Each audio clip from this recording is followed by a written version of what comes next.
so many amazing moments. Ricky Hatton, Anthony Crolla. Is it a dream come true to be fighting in this city? It is a dream. It's just a dream to be living my dream as a world champion, traveling the world. Now I'm here in Manchester, coming back to defend my title, so I'm very blessed. What an amazing moment that was back in Sheffield last year. The underdog going in against the home fighter. Just reflecting upon that night now, how amazing was that? And you must be so absolutely buzzing from that moment. So amazing. Every time I talk about it, speak about it, see it, I relive that moment and just the hard work that I put in to get to that moment, and just proving people wrong, just proving, the naysayers and non-believers to say, hey, I belong here, and I'm made for this. Showed destructive power in that one, which is something that we want to all see in women's boxing. It's not something that we see a lot of, but you're leading the way with that, and it is awesome to see. Is that something that is part of your game plan every time? Is like we want to show destruction, we want to get a knockout, we want to get a knockdown, we want something for the fans to shout about? Yeah, if you know anything about me and my style, I'm a puncher. I'm definitely explosive. So if we can get the knockout, we're always going to go for the knockout, but we're always going to make sure we get the win, however that looks. Just in terms from as an American coming over to fight in Britain, the crowds are different over here, aren't they? We bring, like, as you call it, the soccer chants over here. We have a very football-heavy crowd. How different of an experience is it fighting over here compared to America in terms of the fanfare and the crowd? Yeah, I think this actually prepared me for the bigger crowds, right? Fighting with Terri, I think that was like a 10,000 people crowd. And so I was able to have that experience. So coming back, and you just get that love and that energy. And that's what I love about the sport of boxing. And then just being a woman, they don't look at gender. They're just looking at a fighter. Did you feel on that night that it was you going into enemy territory? And it must feel different now. It mustn't feel like enemy territory anymore. I did and I didn't. When I first came out, they were booing me, and I forgot I was in the UK, but I knew that I was there to put on a show and to walk out victorious. And now, I'm just living in the moment, embracing every bit of this moment. From either side, obviously, you can draw from the positive energy, but if there's negative atmospheres in that arena, does that spur you on even more? It's like, I'm going to shut everyone up in this arena right now. This is my time. Yeah, absolutely. I feed off the negative energy. I'm a very positive person. I have God on my side. I'm highly favored, and so when you walk in that light and you walk in who you are, you're gonna make that negative energy really try to come at you. But my light is always bright. This fight came together relatively last minute, didn't it? How long have you known about this being a possibility, and how happy were you when this came to be? I knew for a little while. I just knew that we had to stay ready and stay in the gym, and so that's exactly what I did. I prepared myself by staying in the gym and staying ready when it was that time.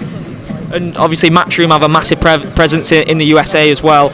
But are you firmly excited to be part of all the British cards that Eddie's offering you at the moment? Yeah, absolutely. Again, thank you to Eddie for giving me this opportunity to really just showcase who I am and to really step into who I am and get the respect for myself. It feels great. I mean, his investment in women's boxing has been incredible. To see Katie Taylor Serrano at the MSG in a couple of weeks' time is absolutely incredible. What's your relationship like with Eddie, and how proud are you of what he's done for women's boxing as well?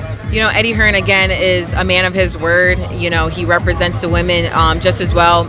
And, I can call Eddie on speed dial if I needed to, or message him if I needed to. That's how close I have that relationship with him. And it's nice to have that because most fighters don't. And so we're able to negotiate. We're able to, build the goal plan that we have for the rest of this year. And in terms of your opponent's style, what are you expecting from this one? I expect her to come forward, kind of make it a brawl type. But again, I'm very I'm well at making adjustments, so you'll see a great boxing clinic. In terms of the fighters that inspired you to get in the sport, who are the people that you looked up to growing up?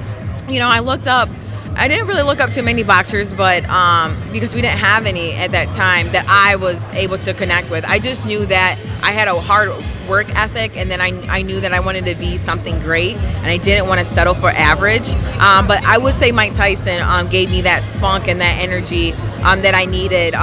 Just watching one of his fights just gets me riled up. So I'm just I need that. And in terms of your family as well, they must be absolutely massively proud for everything that you've achieved in the last year. Are they coming over for the fight as well? They're not coming this time, but once I have my U.S. debut, my family will be there.